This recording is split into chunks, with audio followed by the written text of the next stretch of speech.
Music by the Cool.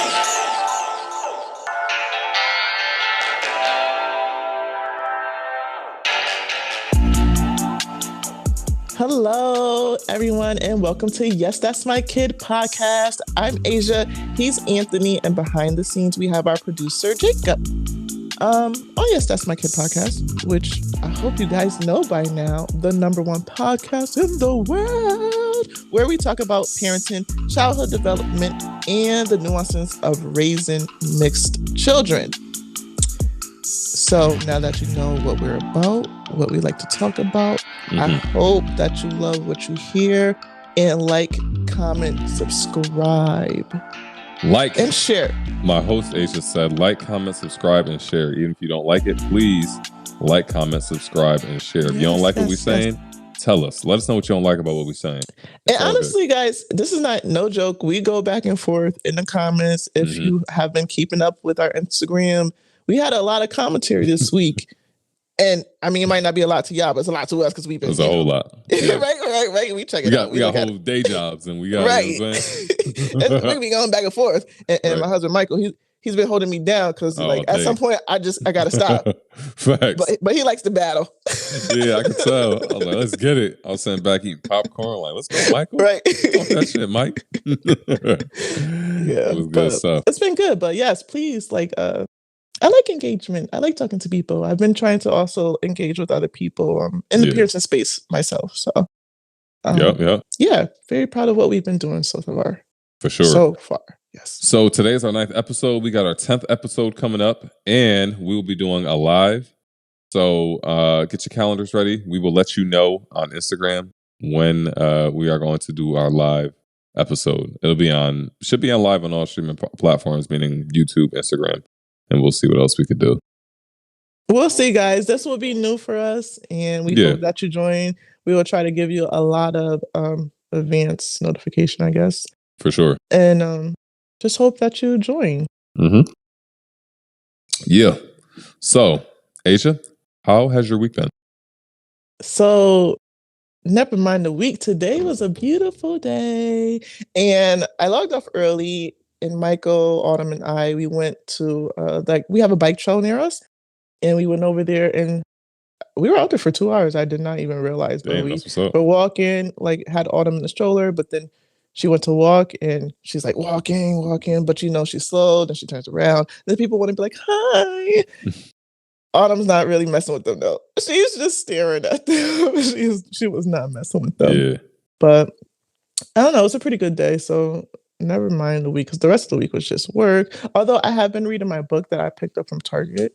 What book is that? That's been pretty good. In Every Mirror, She's Black. Oh, yes. You mentioned that. Yeah, that's a crazy title. That's right? Powerful. I love it. How's it been so far?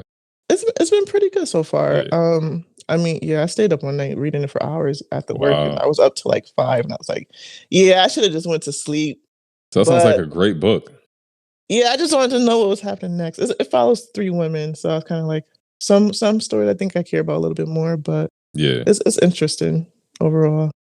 That book sounds fire as heck. Last time I stayed up late reading a book, I don't even remember when. I read a lot of books. Now I can't remember the last time I stayed up a lot. You read a lot of books. You read a lot of page turning books. Bruh, don't start. Well, you know, I had a whole goal of you know that is true, but I feel like you were reading inspirational books, I won't say self-help. I was gonna say that, but I don't think they're necessarily self-help. You think they are? I think that's the genre that they go into. Okay. That keeps you turning the pages. Yeah, honestly, yeah. I think so. Malcolm Gladwell is probably my favorite author. Oh, I do like Malcolm Gladwell. Yeah, so it's kind of those types of books, along those lines. Generally, they're informative. They can be, depending on how you use the information, they can be self-help. Okay. So I'll I do like reading, but I haven't, even at his books, I haven't stayed up past 12 reading them, 12 o'clock reading them. So. Although Outliers, I read that in just a couple of days. I did like that one. I also have Blink by him, but that one I couldn't really get into that much. Maybe I'll try it again. But Outliers is probably my favorite one out of all of them. Talking with Strangers is another really good one. Okay. But yeah, I say the last time I stayed up was it was a book. I apologize because I don't know the author's name, but it was called Drug Dealer. And Okay. that was probably when I was like 19. And that was not, I stayed up to like 5 or 6 in the morning reading it. It was an amazing book. Such a good book. It Okay. wasn't like informative or inspirational. It was just like, I could relate to it. It was just so good. Yeah. I never sold drugs, but that wasn't the overall premise of it. It was just his struggle and it was dope. Yeah. But Cool. but yeah. So Your week, yes. my week was it was kind of a tough week. So Mm. Sunday I had to go to Texas because my brother Oh passed yes, away. yes, yes. So we had the funeral on Monday, and then I came back, and I had to work this week. So it was just kind of tough, like emotionally and mentally. It was just kind of a Yeah. lot. Manageable, but it was just still kind of a lot. So I just want to give a shout out to my brother Cam. He passed away, Yeah. but he was a real stand up guy. He was my younger brother. He was 31, and it was kind of something that happened all of a sudden. But so two memories I want to say about it is about him is he was actually the first person to teach me how to tie a tie. He's my younger brother, but he taught me how to tie a tie. And he had a child before me. And one of the things that I appreciate and respected about him was the fact that you take different sayings and you remember certain things from certain people. And one of the things he said was when he was having his child was, you can call me. I may not be anything else, but I'm a man and I'm gonna be there for my kid. And that was just one thing that always stuck to me. Like that was like that was one of his foundations that he stood on. Like I'm gonna be a man and I'm gonna be there for my kid at all times. Yeah. And that was one of the things that he would use to depict a man. Right, you're there for your responsibilities and things like that. So I think those are probably like the two of the bigger memories that stick in my mind. Yeah. And so shout out to Cam, love you, and rest easy. And yeah, so that was my week. But It seemed like though, like you had a good time with the family. Like we were texting while you were there, and you guys were having conversations and stuff. Yeah, no, it was amazing. It was amazing seeing everybody again. It was as you get older, you turn, especially when you have different ages, right? So my oldest sister is 38, and then my younger sister is like 28. So we have different ranges of ages, right? So everybody goes off and does their own thing at certain ages, and they move out all around the country. My brother lived in Texas. I live in Atlanta, where I'm born and raised. And guys, I literally just had to humble him and tell him. I have to remind him every single time he is not from Atlanta. He's just not. So everybody kind of does their own thing. So it was cool to see everybody get back together, and it was a peaceful, I think, internally peaceful time. And obviously, when you're dealing with a death of a sibling, it just puts things in perspective. And I think that collectively, we will all kind of grow and grow closer together, going forward. So that was my week. Yeah. Yeah. So, topic 2 in your newsfeed. What you got, girl? What's in my feed? Yeah. You were talking about it. Why you want to talk about it? All right. So we see some things in the feed, this week. I think one topic that stood out was a lot of people's fave, who I do not I would never say that. I will never say she's a fave. But a lot of people like these women, the Kardashians, but your girl Kim was out there is like, I have a great message for women entrepreneurs or something like that. I'm paraphrasing, but she was like, just get off your ass and work, right? Something like what? That's what she said, right? Basically. She's like, you have to get off your ass and work. Yeah, People I think don't want to work anymore. Yeah, that was a part of a longer dialogue that she said, but that was what everybody took from it, and that was basically like the crux of it. I feel like. Yeah, I seen comments going both ways. So I seen people say, right message, wrong messenger. What does she know? She was born into money, blah blah. And people like, oh, even though you're born into money, you still have to work hard to stay on top. I don't think any of that matters because she's acting like first of all, the many people who support that family, who kept that family's show on air, work.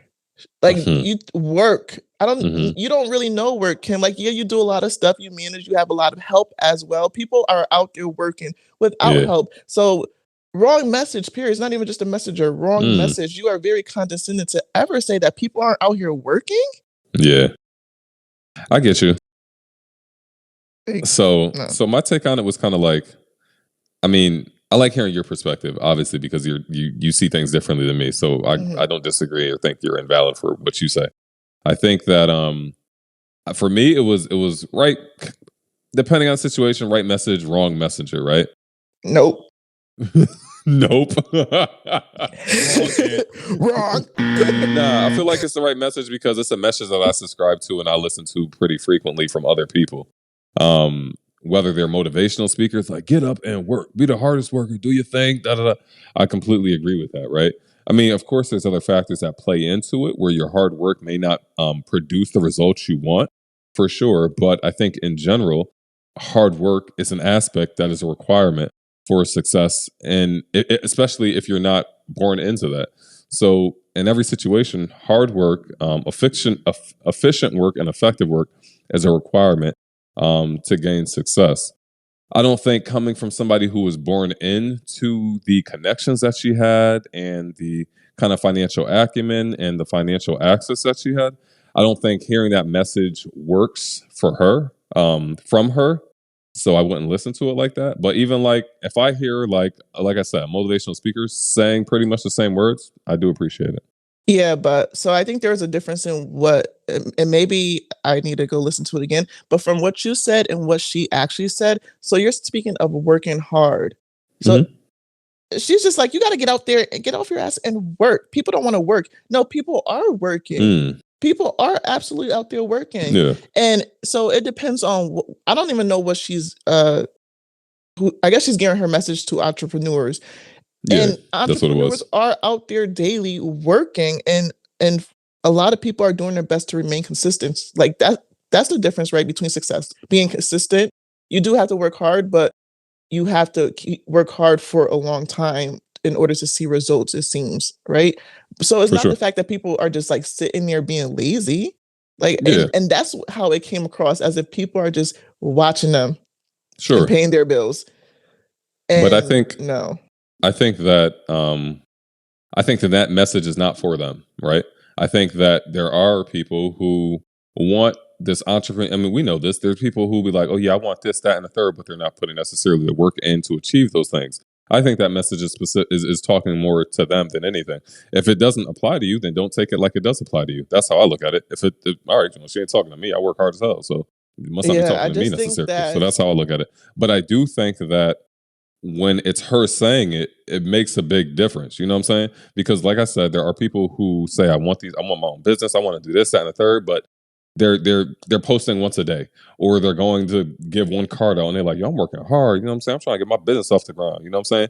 But that's not really, you're not doing what the next person's doing who's out here trying to really hustle and grind and do their thing. yeah, I still think you're saying different things. Why? This don't gotta be the topic, but Because I know this is not the topic, but you're saying different things because, uh, to use your terms from the last episode, there are levels, and you're speaking yeah. on levels right now. And Hmm. what she made just such a general statement, period. Yeah. Like, the first step is to work, Hmm. as if people aren't even doing the first step. Mm. And the way she said it is like, so sure, some people like to hear their messages that way. Hmm. Get up and do it. You gotta do the work, I right? love those messages. Yeah, but from Kim No, Kardashian, no, that's what I'm like saying. we That's why ain't I seen said this the woman. messenger. For sure. That's why I said the Like, that's why I said the messenger. Because like I said, if it's somebody else, that's why I said the messenger. I didn't when I saw her saying, I'm like, all right, Kim, great. You know what I'm yeah, saying? I mean, Whatever. But if it's speak. somebody else, Yeah, because we're speaking on it. There's like yeah. this, I guess, angst or passion behind my words. You But said what? honestly, It's a what? angst or passion Okay. behind my Okay. Yeah. words, like maybe that's how it's coming across. But honestly, I don't care about these girls. Oh, Like, I facts. saw it. Okay, cute. It kept it moving. Like, Yeah. Yeah. honestly, Yeah. it does Yeah. nothing to my life. But I just think that Yeah. certain people. No, that's a fact. I think, like I said, I think a lot of it had to do with the person who delivered the message. I'm not gonna Yeah, it was just a very condescending for sure. message. Period. And you know why it's a condescending message? Because the work that she had to put in, there's people who are putting in 5 times the work that she does Mhm. and are not anywhere near the level of success that she is. So that's why that's condescending. You know what I'm saying? She had access to everything. You know what I mean? Most things, way more than the average person. Am I right? Yeah, So she yeah, had yeah. access to all that. And she's saying, hey, you need to work. I'm not trying to hear that from you. Mhm. I would hear it from somebody who came up from the gutter and, you know what I'm saying, came out the mud and got it. I would listen to that. But so that's that. Yeah, that was in the news. So Yeah, that's fave. all right. So let's get into today's topic. So today's topic is around childhood trauma. Specifically, have you addressed and or acknowledged your childhood trauma in relation to how it can affect your parenting or parenting style? Um, and we can obviously branch off into multiple topics along those lines anyway. So, have you addressed your childhood trauma, or do you have childhood trauma that needs to be addressed? And if so, or if you haven't, how do you think that'll play into your parenting style, or if it Sorry, has? it's just the way that you're like phrasing it. It's like, have you ever? I don't know. That's just how I hear it in my head. It's like almost an infomercial. If you've ever done this, call us.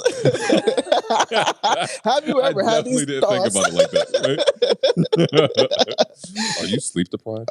Right. That's funny. um, yes, I have childhood trauma, and honestly, don't we all? And I acknowledge that. Have I done anything to, I guess, remedy that professionally? No, not to say that I don't want to. I just, in my head, I want the right person. Do I feel like looking for the right person? That's half the battle. That is half the battle because it's like anytime I look for a doctor, I'm always looking for like a black doctor. I want my money to go to black people. And to find black doctors that accept your insurance or in your network, we have these Right. guidelines. It's a lot of rope. It's a lot of searching, or they're too far. And so I just don't feel like doing that search, I guess, All right, hold honestly, on right now. real quick. Mhm. Do you so are you that's doctors, but have you actually looked into it for therapeutic measures? Like Not yet, because I just feel okay. like I'm gonna go through the same thing, Okay, or like where gotcha. I'm going to have to search for a while. I honestly even looking for doctors for Autumn when she was first born. Like I was Mm, doing it for days. mm, Um, and I don't think I don't want to do that right now. I get it. Yeah. And it's like, okay, so what if I find someone that's like a half an hour away? Do I want to drive a half an hour? Gas about $5 right now. Do I want to drive a half an they hour? do the telly joint though. They do the telly thing now. I just honestly, well, I need to be in person, I believe. Fact. I Yeah. I really vibe off of people's energy, and I need to fill this person out if I'm gonna just be giving them all my business. Although what am I saying? I be giving y'all my business. But it's like if I'm trying to feel personal with someone and take their advice, I want to feel really comfortable with them. That's number one. 100%. But also number two is I want to speak freely, and my house isn't that big. So I feel like, Michael may hear me. Not that he's like trying to listen, but he just might hear me. And I think that I Yeah. might, parse my words a little bit, or try not to Right, say right. something specifically because I don't want to offend, or just say the wrong thing, period. Right. I So completely understand that. yeah. Um yeah, no, I completely understand that. So I was taking therapy prior to COVID. Basically once COVID hit, she offered the telecommunication Hmm. thing so you could do it on your phone, but literally the same exact reasons that you brought up. I like to be in a completely neutral, different Yeah. space where nobody else is really around. And it's just that's my space to just let whatever got to come out. Hmm. And for me to just get in a zone of speaking about whatever I need to speak about. Hmm. Also going to your point around you were looking for a like black therapist. Hmm. So for me, I was actually looking for an Asian therapist. The Mm. reason I was looking for an Asian therapist is because I didn't want a white therapist. I didn't want a black therapist. I didn't want somebody who could relate to my experience really, and I Interesting. didn't want somebody who has a level of whether I don't know if you call it interaction or history with my experience at all either. whether that's a form of angst at times. I Mhm. just didn't want any conflict in it at all, right? So Mhm. then I was like, all right, let me get with an Asian therapist, and it was amazing. Cool. Um, the Did you reason do that it I women it was a or woman, male? so and Okay. that's another thing too. So that's just how I've always had a female doctor. Yeah. So that's just where I've been raised by my mother. I'm just more comfortable, especially in a setting where I have to open up about things. Right. Way more comfortable with a female. So so I had a Asian female therapist, and the experience was amazing. Hmm. The reason I went into it initially was just because I wanted to avoid anything that I could control that would lead to anything traumatic for my child. Hmm. So I Mhm. wanted to address things that I might not have been aware of. I think that's one of the things that people kind of automatically assume, that they're aware of everything within themselves, but I didn't know everything within myself. So what I wasn't aware of, I kind of sought out help, right, to become aware of those things. So if there's any like triggers that might have occurred, or that potentially could occur, I become more aware of them. So that's really why I started seeking out help, so I could be a better person and become a better father. That's Mm. literally the main reason. And then also, my wife and I were just trying to collectively. We were at the time we were working on like our finances a lot, and our finances led to us having to be more communicative about things. So I started discovering things about myself. So I'm like, let me just kind of work on all this so I could be a better husband and father, just a better person overall. Yeah. Yeah. But so I guess, so when you say there you haven't like actively um Sought help. sought out Mhm. um like therapeutic measures in Yeah. regard to your childhood trauma, do Yeah. you ever notice that there's things that come up, or are you actively aware to adjust your parenting style to avoid certain reactions or certain traumas that might have occurred? Um, I think yes. I feel like I am very self-aware. Hmm. I I am aware of all of my traumas, and I believe that I am aware of where they take place in my life, Hmm. where I'm still affected by them. That does not mean that I actively try to do things differently because of them, right? Like Okay. I guess like so I know in certain areas I know I am the way I am because things that have happened to me. Um, but something in me just I guess doesn't want to try. So I guess for example's sake, I don't know. Some of the stuff that has happened to me is kind of heavy, so I don't really know how far you want to get. But like, if we talk about inappropriate, I was just gonna say, trauma has multiple levels, right? So some of them yeah, can get heavy. So it's whatever level you want to talk about, right? Because like I yeah, said, there's different levels of trauma, but there are also levels of it. So whatever you feel yeah. comfortable speaking on. I'm comfortable with speaking on all my stuff.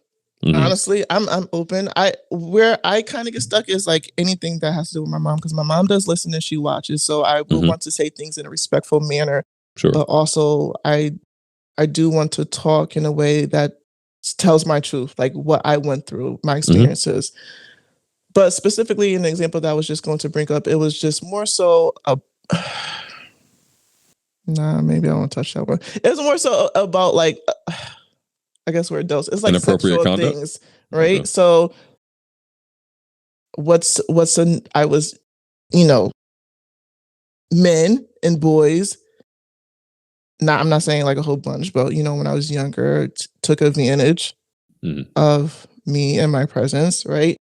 I'm trying not to say specific words. I don't know sexual abuse or anything. I don't want to say the wrong words for things to get flagged. But in that sense, right? So things have happened to me, and I know that has impacted my relationship with men. Um, to the fact that sex itself came very easy. Mm. I think Okay. because of what I went through when I was younger, that it meant nothing to me, Mm. and so it's like I think I'm supposed to just do this. Is whatever. It's not even a big deal. Like people Right. romanticize it on TV and in movies. It's supposed to be like your first time. It's supposed to be, oh, someone I love. Right. I'm gonna have candles everywhere. And my first time, I was 16 and the man was 23, and he was the neighbor that lived on the third floor with his baby mother. And it was in the hallway. And it meant nothing to me. I just felt like, all right, I don't know, I guess it's time. All my friends have been doing it. They don't have babies or pregnant. It's like, I guess let's just see what all the hype is. Yeah. It literally meant nothing to me. And a lot of my relationships since then, which was purely based on sex, like that part of it just was easy. It meant nothing to me. And I think that there is some leftover that even in my marriage now, that I don't know, I guess that I know that it should be more intimate. Sure. But because of those things, I think that I'm just numb to it, I guess. Okay. That has nothing to do with kids, though, I guess. I don't know. I mean, well, it could, right? Because then with all that being present, right, and your experience with that whole thing in relation to your daughter, like, that's how you feel and that's how you felt about it, right? Do you think that you would kind of parlay those same feelings when discussing it with your daughter when she comes of age or something? Or would you kind of do what you said in terms what you mentioned about people kind of romanticizing it and making sure it's something more than just whatever, just something to do? You know what I mean? I would just want I would just want to talk more, I guess, about the safety and that, once you do this, you can't really take it back, even though you might wish you had, or that your relationship can't stand on its own just because of sex, right? Like, you might feel that you have someone because you've done this certain thing, and that you can keep them there because of it. Like a lot of women feel like they can keep a man because of sex if they feel like their stuff is so good. And it's not. It ain't keeping him. He's still gonna do his thing if he wants to. So I think I would just try to relay that message, just protect yourself, that diseases are real. Pregnancy even, there are some decisions that you can't take back. Yeah. And sometimes, and then you might not even be able to hide it. Like these sexually transmitted diseases, like some of them are incurable, right? And some of them are, they're manageable. It can lead to death. And so you should just, your body's a temple. That's a fact. Right? Address it that way. You said what? I said address it that way. I agree with that as a fact, 100%. It really is, in all aspects. So do you think that you parent any different, or that you will parent any different because of your experience? When I say your experience, I mean what you mentioned previously. So I'll say in my example, my case, my daughter doesn't spend the night over anybody's house, right? Because that's just not something we do. My wife's not cool with it. I'm not cool with it. That's ours. Everybody else could do their thing. This is ours and our house. And that's just really because there's a huge level of risk for us, trust factor and all that stuff. So do you think that, given your experience, that plays into certain things you may allow Autumn to do, or just your overall kind of parenting in terms of how much you stress this topic or anything like that? You know what I mean? Like, it could be a trust thing too. Yeah. Like, don't be trusting dudes or people that blah, blah, blah, you know what I'm saying? Yeah. Does that play into your trust? Like, overall, how do you think that it will affect I think it does. And I think it does, right? Because a lot of what's a good phrase to say so we're not getting flagged, like, for sexual abuse, right? Can we say that? Is that okay? I think that's fair. Okay. I mean, yeah. So I think a lot of sexual abuse happens within the home with people, right? And like parents, even uncles, siblings, or cousins and stuff. So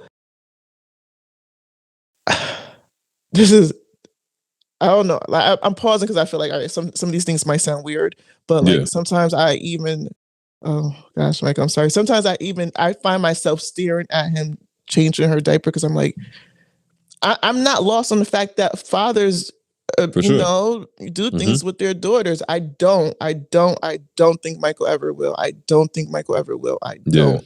Yeah. But like, I don't know. I tell her things when like when we're in the bathroom, I'm like, "Oh, Autumn, this is private, right?" I'm trying to get her to understand, like, "You ain't gotta be in this bathroom Mm. with me, girl. This is a Mhm. private space." And in the same way that when you use the potty, it's private for you. When we say private, that means it's for you alone. Like, we're Yeah. here helping you now, but eventually you'll be able to do this on your own and understand that this your body is for you Mhm. and not to let just give it away to other people. So Mm. try to say certain things to her even now, even though she's probably not understanding, but yes, to Yeah. answer you, yes. Okay. I'm aware of it, and I know that I will say things just to don't be so comfortable with people Mm. in general, Okay. right? Because I think that's part of, like, even with some family members, things have happened. It's just like, oh, they're my cousin. Nothing's Right. going to happen. It's Right, not right. bad. It's my cousin. They love me, For sure. and it's like, eh, Right. Everybody's flawed. yeah, Yes. yeah, Yeah. No, I can completely understand that and agree with that. Without putting specifics, there's people, in my family who um have I could tell the energy of me like bathing my daughter or changing my daughter's diaper. I could tell that energy of like mm, they obviously don't they know me. They don't think I'm gonna do anything, but it's just that unease because of yeah, experience that's there. And initially I was like, dude, like I was upset about it, annoyed. yeah, But as I gotten older and as my daughter's gotten older, I completely understand and it's appreciated. For me personally, it's hmm, appreciated because I am who I am, but there's no telling who if I wasn't me, it shit happens, you know what I'm saying? right, If I wasn't who I am, I could have been somebody else. And you know what I mean? Just to have hmm, somebody else looking out or with that consciousness, right? To hmm, not passively be like, oh, that's just family, you know what I'm saying? right, right. So so I think that is something that is going to work itself, and as you noticed, you said it. I think that's a I don't want to say I guess positive thing. So this is going to go into my next question, right? Okay, go. So and I say this and go into my next question because it's kind of like um it's not a positive thing, but there are life awareness things that occur due to traumas. If certain things never happen to you, you would never be aware enough to think about it potentially impacting your future life, meaning your daughter. Hmm. So is there anything within your life that and that's deep, so I don't want to I don't want that at all, period. But are there any things that maybe you look back at like trauma that might have occurred that you might necessarily not mind your daughter partaking in because it helped develop something within you that made you a better person? That can't be understood unless you go through that. You follow me? I do follow you. Not that deep of a thing Yeah, in the slightest. But yeah, the reason I say this is because I was watching another podcast, pretty dope. But basically, what they were saying is and it's a common saying. My father walked 10 miles, so now I only got to walk 5 miles, and now my kid's going to drive a Lambo, and his kid yeah, is going to drive a nice car. But then his kid's going to walk 10 miles yeah. because hard times build strong men, soft times build weak men, right? Um, so that's why I ask: Is there anything that might have been traumatic that you would actually um, w- not necessarily want, but wouldn't mind your daughter going through to help build character? No. No. Well, Okay. and this is I'm only saying that. So I think that okay, I'm saying no because, like, when I think about the traumatic things in my life, they are heavy things. So sexual abuse, my father passing away, and my mom being on drugs and alcohol and or my whole first. I mean, a lot of family members are alcoholics, so that doesn't really seem like a big deal to me. Sometimes it's bad fun, but um, I don't I don't want Autumn to go through those particular things. I guess where I feel like so to your point of having hard experiences, I would say maybe that's less traumatic. So I know people like to glorify poverty, right? When you think about people talk about their come up, it's like, I had to do this, that, and that, and that, and that. But to your point, that's what built them. That's how they were able to become successful because they knew what struggle was, because they knew what poverty was, because they don't want to be broke anymore. So in that Yeah. same sense, I do understand that. And while I do see how that can be traumatic for me, because I've gone through other things, it's less traumatic. Like I, I had some instances of of struggle. Mhm. I would say, financially, with my families, and that can be an experience that like I wouldn't mind her going through because I Right. know she'll make it out. But it's like I don't want her to. For sure. But I do want her to have her own type of struggles. Just hopefully Right. they're not things that she can overcome easily. Yeah, yeah. I don't want them to be anything crazy. Right. No, I agree with that. I find that interesting because what I'm thinking about is like, you don't want her to go through like the poverty side, obviously, right? Hmm. But the interesting thing is that our kids are going to go through experiences we never experienced at a younger age, right? Yeah. So I think them experiencing certain hardships within those experiences is going to help build a character Yeah. level of character or a category of character that we built in a different way of building it. You know what I mean? Yeah. So it That may I'm not okay be, with. Yeah. yeah, for sure. So it may not necessarily be like a poverty thing because Lord knows I'm not trying to have my kid deal with no poverty. Yeah. You know what I'm saying? So, but because they're in completely different environments, they're going to go through other things that may help build them up in different ways. It's like Jay-Z when they asked, I forget the person who was viewing him, they asked him like, okay, so basically how do you essentially have your kids be street smart and da da da, like how you were brought up? And he's like, my kids are experiencing a whole different life that I never had to Yeah. experience. So Yeah. their acumen and their interactions are so different. Hmm. So their level of traumas and things are going to be different, and the things they pick up at different ages are going to be way different. You know? Yeah. I feel like I'm okay with hardships. I don't want trauma for my kid. Yeah. Okay. Okay. I think that's a good distinction. That's a Yeah. great distinction. Yeah. I Do you don't think want. that? But so that's kind of where I get my like crux at because um, traumas suck, right? They're the Hmm. worst. They are the worst. But then it's like, and don't mistake what I'm saying, but I feel like so many great people are made from trauma. Like you could think of so many great comedians that have gone through ridiculous trauma. Hmm. That's why they are as great as they are. You know what I mean? So many great Yeah. people who are therapists, so many great people who are just what insightful about life because they've Yeah. gone through life in so many different ways. Yeah, I hear You know you. what I I mean? just don't know if it's necessary. Like, Yeah, can that's you what I'm just saying. go Like, through life with hardships? Because I just mm, so, mm, and I'm thinking, I guess it's easy for me to think about my situation because it's me. Like, I can fall on that. I know that story. yeah, So, like, even just the death of my father, right? mm, I was in seventh grade. yeah, I wouldn't wish that on anyone. Like, yeah, honestly, I felt like I went through that alone, even though, mm, my stepmother, my siblings also went through it, my grandmother, my uncles and stuff. But it's like once my father passed away, I moved back with my mom. That's a different family who's sure. not dealing with that. Oh, It's right, like right, right, their immediate their parents right. did not just pass away. So I'm going through it by myself. Mm, And I'm literally in the room crying by myself, not talking to mm, anyone. It's like when I left North Carolina at that time, I kind of I left the relationship with my siblings as well. We were young. It's like I don't right, really know what to do in this moment, right, and I didn't really talk to my mom about it. I didn't talk to anyone about it. I didn't go to any like therapy group sessions or nothing. It's literally just me. And anytime I hear the song "Dance with My Father," I'm crying. And they're like, "Why are you sure, crying?" right, right. It's like I'm never going to dance with my father again. Yeah, Like my wedding, like graduation, my father missed yeah, all of that. yeah, Like I didn't have him there for that. I would never, ever, ever want my child to go through that. I would for never sure. want her to be without any of us. Yeah, Like ever, yeah, ever. And I think because like, and then even just thinking about like, would my adult relationships have been a little bit different if my mm, father was still here? mm-hmm.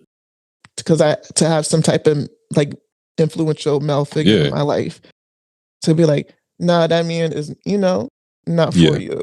right, right, I don't know. right. Maybe. Yeah, no, I feel you. I get you with that for sure. That's super. Mm, that's a tough one. Mm. That's a deep one. Mm. Nah, it's real because obviously with our podcast in general, like we see so many different perspectives. Mhm. And I've never had to deal with the death of my father, and I've always lived with my siblings and my Yeah. mother and stuff. So it's not like I've had to think about that other side. Like, damn, like you really dealing with this. You're dealing with this tragedy alone, even though you're in Mhm. a house full of people. Yeah. Like that's a different thing. You know what I mean? That's a Mhm. completely different animal.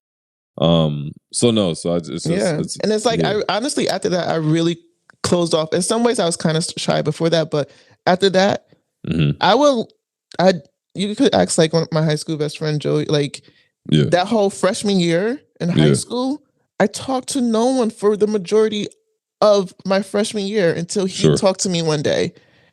That Hmm. like it took him for me to have friends in high school because literally I was just closed off. I wear a hood every day and just talk to no one Yeah. because that I just felt like since like my father passed away, I had no one. Right. Right. I understand that. Yeah. Um, I think to a lesser extent. Hmm. Um, even though I have two siblings, they were a couple years older than me. My middle sister's probably like 3 years older than me. My older sister's about 4.5 years older than me. And so I grew up with them, but and then my father wasn't really around either. But I'll say that like so it's two things to it. So my father not being there, honestly, because of the state of mind that he was in and things he was dealing with and stuff like that, Hmm. that produced its own traumatic things, but I wouldn't necessarily take those traumas away because I feel like they built a lot of my character. And Yeah. also, and with that being said, because I didn't necessarily have a father to like go back to or like ask for advice and stuff like that, even though I had two siblings, I felt kind of like I was the only child when I was doing life. So Hmm. it's like it could be at school, right? Nobody knew me as my sister's little brother. They knew Right. me as me because I was getting busy doing whatever I was doing just because that's me. No, I was getting no, you know what I'm busy. saying? Yeah. But they knew my sisters as sisters, you know what I mean? Yeah. So it was almost like I feel as though dealing with the traumas that were produced from not having a father figure necessarily to go get advice Hmm. from, um, helped build a lot of things in me that were appreciated and that helped me honestly become a Hmm. much better father, a much better husband, much better overall person. I'm not gonna say better in every aspect, but definitely Yeah. a better father and husband than I think that I would have been had he been around consistently at that time. Yeah. Yeah. But you guys have a good relationship now, though, right? Oh Or you yeah, could no, our just say, yeah, relationship's yeah. amazing now. Yeah, he's the thing is though, and I love him to death. He's a 100% different man, more a much more complete human being. He's doing amazing. Hmm. And he's a great husband and a great father. And he did a lot of work on himself, a ton of Yeah. work on himself that a lot of people don't have the opportunity to do, or they don't have the Hmm. wherewithal to know that they actually got to work on themselves. Hmm. So, I give all kudos to him. Our relationship is amazing. And I'm blessed, to have him in my life now, which is great. And like I Yeah. said, he helped me with the passing of my first child Hmm. in the first place. So it's good stuff. Yeah. Um, And see, for things like that, I'm with you, right? yeah, So like you're saying, like things happen in your past and your father wasn't there that much, and it did help develop you, but then you could come back around and have this, I guess, almost like a full circle moment. Like now you have a hmm, better relationship with him. You have a greater understanding of maybe what he was going through at that for sure, time. You know, for sure, he's here. Whereas like for my father, I can't ever have that back. But with my for mom, I sure. think I'm in a similar space or scenario as you, where when I Yeah. was younger, we went through things. I resented my mom a lot. Hmm. Like she Yeah. was dealing with her Same own here. demons, but that means that meant that it left me and my younger sibling like to ourselves. And I'm not Yeah. saying I want to be like, oh, she wasn't around, but she wasn't around. Like I'm Yeah. not trying to hurt her feelings, but she Right. wasn't around. Like Right. those high school years, I did everything myself. I got a job. I paid for everything myself. Like it did force me to grow up quickly, Yeah. and I For did sure. have to become self-sufficient and independent, which is great in the real world, right? You have no one else. So I Yeah. did learn life lessons early, but it kind of sucked that I did not have that mother-daughter relationship that I was seeking. It's not that I wasn't. I was seeking it. It just wasn't there. And I wish I kind of had more of her advice. But Now, I mean, and she's completely aware of that. She's working on herself as well. And I don't resent her because at some point, I think during college, I was like, I think I don't know if I said it before, but we tend to think like when you have kids, you're just supposed to be your life just revolves around them. Your life is just supposed to be about your kids. I think I used to say Right. that when I was younger, and Right. that's not actually true. Like you still have your own life to live. For And sure. in that same sense, she still had her own life to live and had her own traumas that she never actually dealt with. Like she has a lot of shit with her own father For sure. that he's trash. We met him, he's still trash. But like Yeah. even just being one of many siblings and not getting that much attention. Sure. Like there's a lot of things that she had to come to terms with. So For sure. I do understand that as an adult, as a kid, teenager, it's like, she's not there. Oh, Yeah. you're the Yeah. worst. Although I was not calling her the worst to her face. It's just I was Right. upset writing in my Right. notebook, That's journaling. 100% understandable. Yeah. But now like our relationship is good. And she comes Yeah. over, she in some ways, I guess she wants to make it up with Yeah. Autumn. She wants to be a better grandmother for Autumn for that lost time. But even for us, we Yeah. talk more and we have a lot more fun. So I'm Yeah. grateful for that. For sure. Yeah, no, so what you were saying in terms of like thinking about things they've had to deal with, like your parents and stuff had to deal with.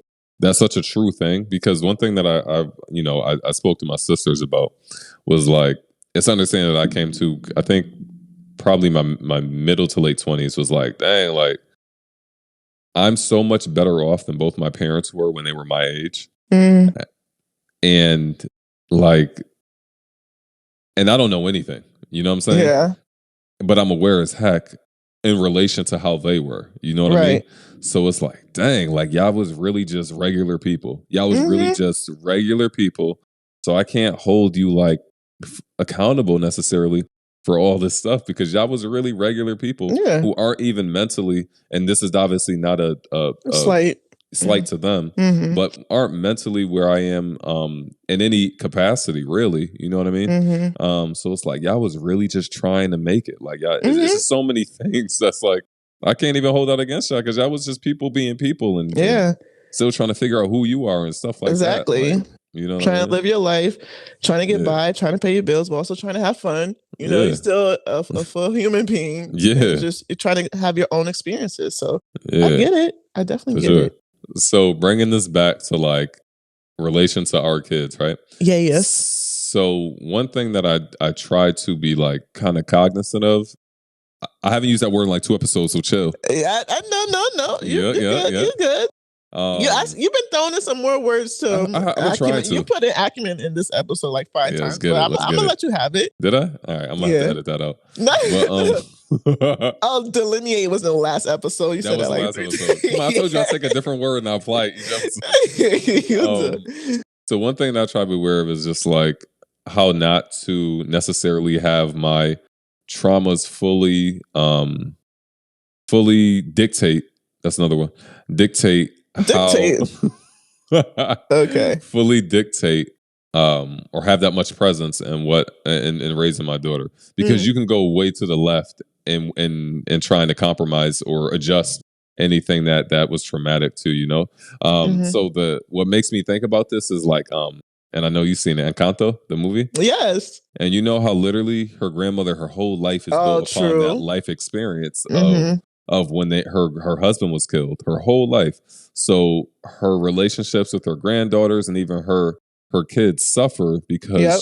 that one traumatic experience, and that's Mhm. what she based off her whole methodology of raising her family around that miracle, right? Yeah. And how to handle that and keep that was like the highest level of everything, keeping that miracle going and stuff. Yeah. Um, so that's one thing that I definitely try to be aware of. So that way I'm not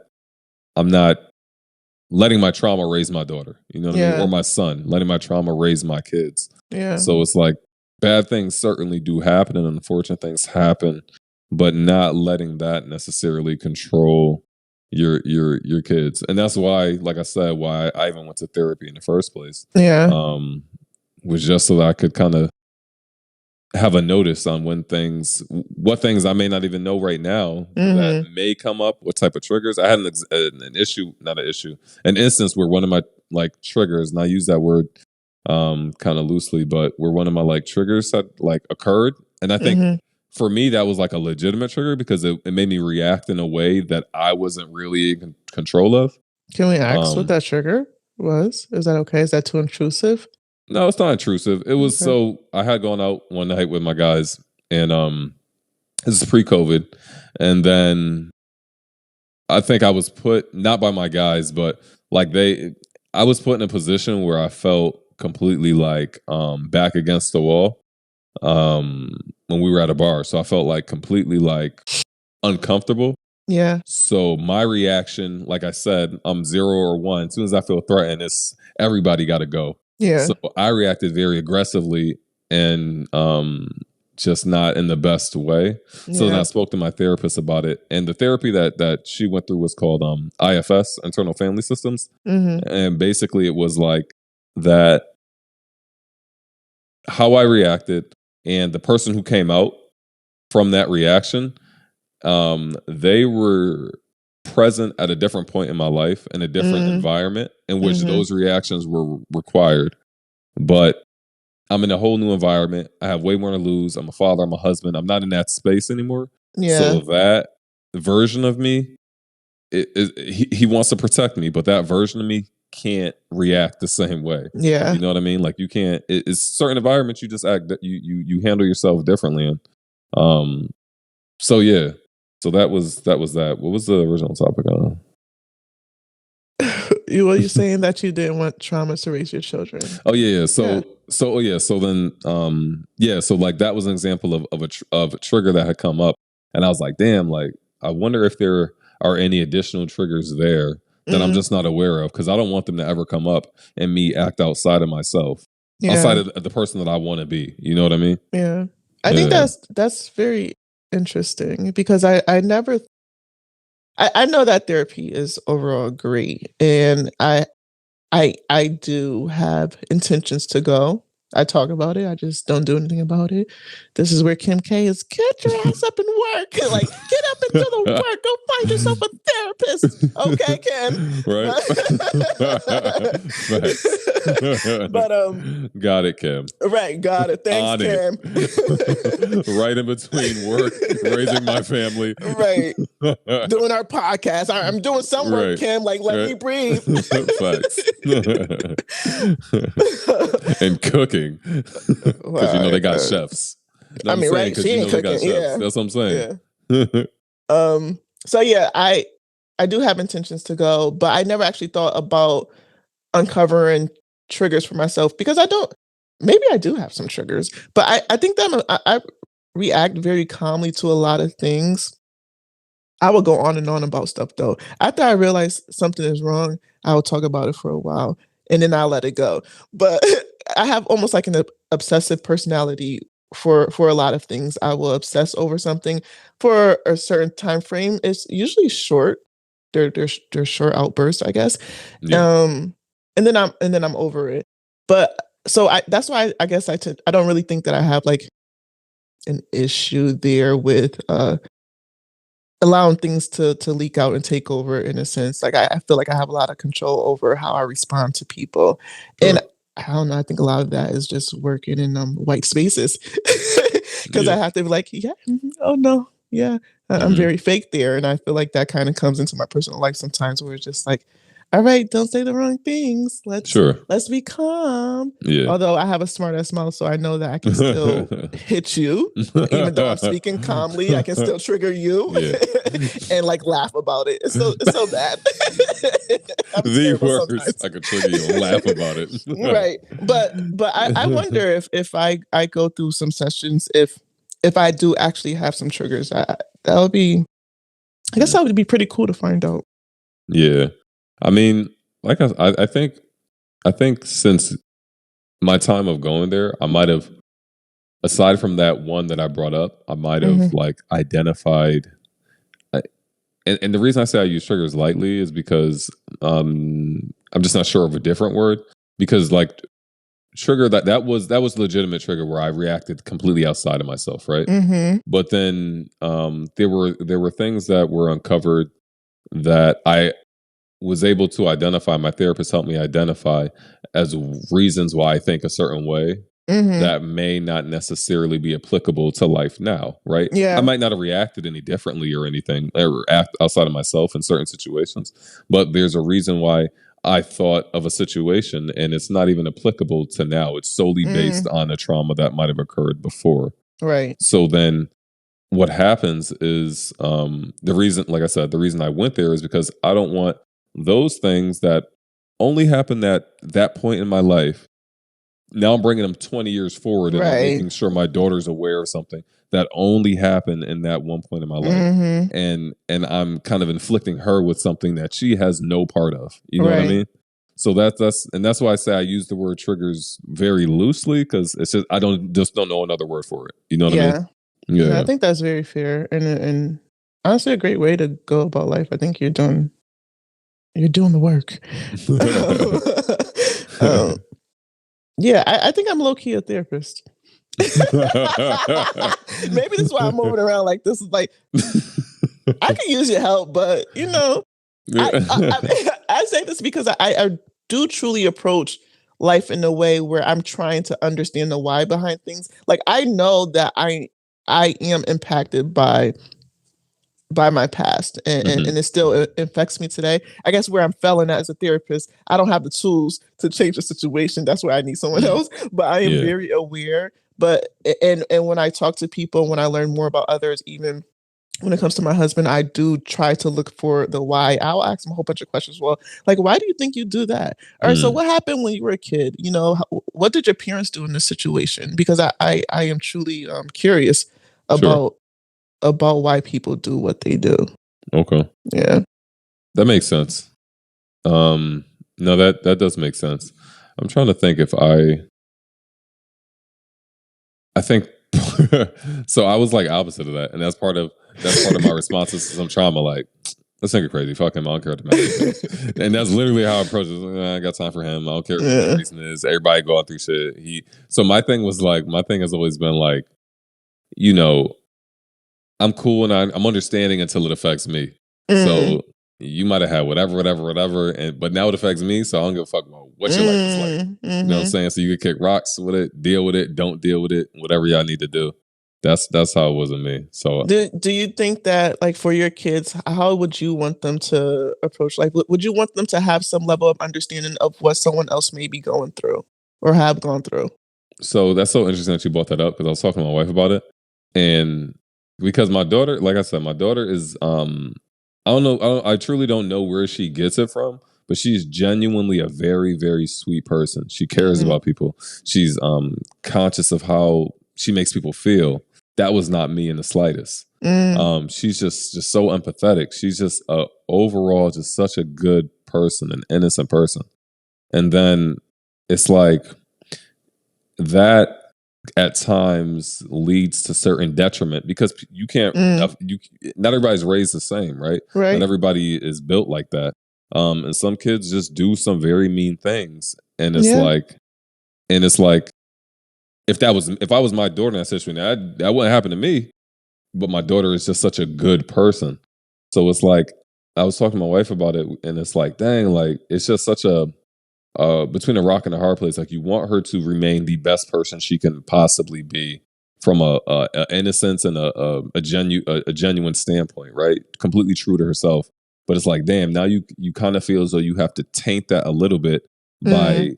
by making her go against her natural instincts, which is to be a great person, by maybe like by doing certain street smart things. You know what I mean? Mhm. Mhm. Whether it's like I don't know, for example, like putting your backpack on the front so people Yep. can't grab the little things off your backpack. Right. Because she's so innocent, she's like, why would anybody do that? Like, I would never steal from anybody. That, you know what I'm saying? Mhm. So it's just, so I think uh, You don't want her to that's be kind of where we are. naive. Yeah, I don't want her to be naive in the Yeah. slightest, but Yeah. yeah, so that's kind of like where we're like the balance that we're currently trying to work through, so that way she can still. We just don't want to taint her. You know what I mean? We don't want to Yeah. take away that. That innocence. Yeah, Yeah. so No, that's I kind of get like the that. crux of That's where we are. hard. That's Yeah. hard. Because it's like you don't ask with kids, you want them to be kids and not really have to. I don't want my kids to have to grow up so quickly and Right. know what real life is like. Like stay in your own little fairy tale land. Just be respectful. Don't For sure. But because I don't know. Once you start understanding some things, is people can become jaded so quickly. Yes. Right. And That's probably the word that I like more. What word did I use before? I said tainted. Yeah. Jaded is a better word. Yes, that's the word. Yeah. Yeah. So I wouldn't want that to happen to them because you don't really know how people will respond. But I went in young ages, I wouldn't want them to become pessimistic about life. Yeah. Right. No, I completely agree with that. This is the case here, people. So I was gonna say fellas. No, I don't even know why I was gonna say that. Fellas. Fellas. Once again, you emotionally stunted and napped like pieces up. You guys don't know how to express yourselves. You ain't, and on top of that, you ain't shit. You ain't gonna be shit. You ain't gonna be shit. That's funny, yo. Why is my shirt so crooked? But yeah, so no, I was just gonna say that. No, fuck him. We out here doing the work. We are aware of our traumas. Yeah, no, some real shit. We're aware of our traumas. First of all, who are you talking about? I feel like you started because we started this with her. We started this episode with her. She talking about do the work. You started off mid conversation. Right. Just yo, fuck I him. know, fuck him. Because in my head, I don't know, it just came out. Oh, but we out here doing the work. Yeah. No, fuck him. Kim K. We doing the work here, and that includes acknowledging your trauma and better scenarios, being more like Anthony and doing something about your trauma is one thing to acknowledge it and be aware of it. But you should absolutely be doing something about your trauma, because even if you don't have children, first of all, it's still impacting you, but it's impacting everyone around you. You react the way that you do because of what you went through. For sure. And yeah, do the work. That's actually a fire way to fucking leave off on it. Do the work. That's a fact. That's a fact. Everybody dealing with shit.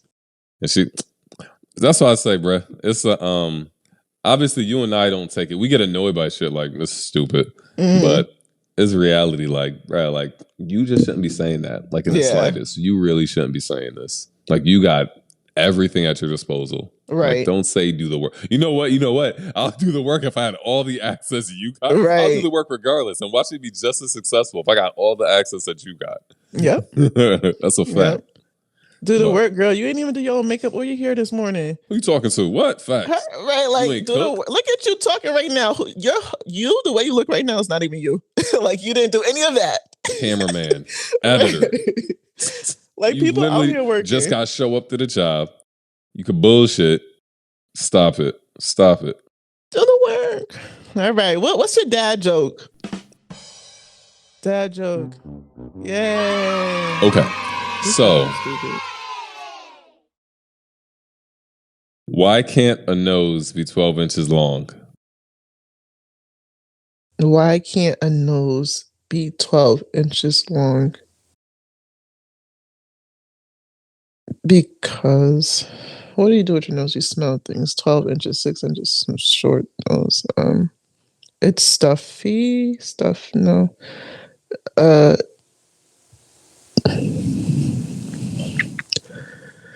Okay, I guess I don't know. Because then it would be a foot. No. 12 inches foot. Got it. It's a body part, you know? Yeah. So 12 inches 12 like inches equals a foot. It's a foot, but it's also it's a foot. Yep. Body part with a foot. Got it. 12 inches foot. Yeah. Foot. Get it? I told you. That was pretty good though. That was a good one. That was decent. Yeah, that was decent. You didn't get it, so I'm good with that. Yeah. I thought you might get it. That's why I had to be super careful about my wording, because I felt like I was going to say foot in there at some point. Yeah. I was like, damn, you about to get this. But it was a good one. It was decent. It was a clever one. I'll give you that. It was. Jake, what you think about that one? He's doing. How about you say it? Because it's a fucking podcast. He said it sucked. Well, There's my answer. Guess I'll try better next time. Okay. Thank you guys for listening to Yes, That's My Kid podcast. Make sure you like, comment, subscribe, and share. Hit us up on Instagram. Let us know your thoughts. Get in the comments. Do the work. That's a fact. Thanks, guys. Appreciate y'all. Bye.